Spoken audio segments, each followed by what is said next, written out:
Hello, my name is Philip Bach, and I'm the voiceover director for the performances on Life is Strange and Life is Strange 2. Philip, what are you showing here new with Life is Strange 2? Well, we're showing a lot of things that are new. We're showing mostly the two new characters. They're down there. You can't see them, but if you got the larger version of this, they're down there. We're showing off the new characters. We have 16-year-old Sean, 9-year-old Daniel Diaz, and their story. It's a lot about new characters, new themes, new story, new locations, new everything, even the engine. So, even this poster for me looks prettier than last time because it's just, they've changed so much. So we're showing a lot. So kind of a silly question, but just to be safe, is this take place in the Life is Strange universe, or is it its own unique story? Good question. It does take place in the same universe. Actually, Life is Strange 2 takes place 3 years after the events of Life is Strange 1. And it's still in a shared universe, which is really great. But it's definitely new story, new characters. It's a completely new thing. However, to your question, shared universe. Yep. So talk a little bit about these two characters. They're brothers. They're two brothers with Hispanic heritage.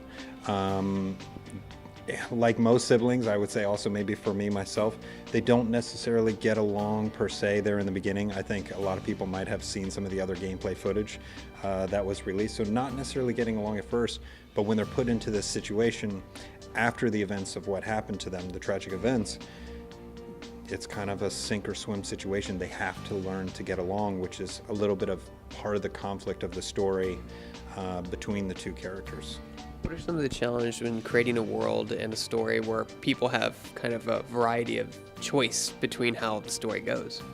I think that's the best part.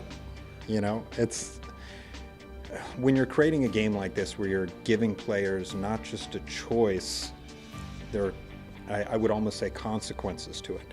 There are things that happen based on your choice.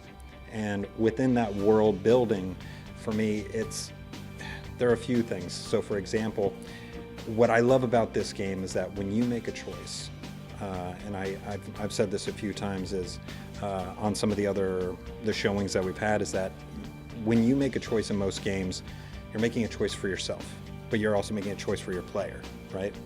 But now this time around, you're making choices for not just your character, your little brother's watching. He's learning from you. The choices that you make are going to change what even he does, how he interacts, and how the things he does along the way that could either help or possibly interfere with your own story. As a voice director, not particularly for Life is Strange, but just in general, have you worked with facial or mocap at all? I have. I've dealt a little bit with mocap. We've done a lot of facial cap for a lot of different things, mostly voiceover. It just depends. Mocap and facial cap are a part of it. They're also a part of this game, which they do separately. Sometimes they interact together, but most of the time they're separate. So I've been able to do it on a lot of different games. They handle the mocap overseas a lot with Dontnod, and then I get to handle the voiceover for this particular project.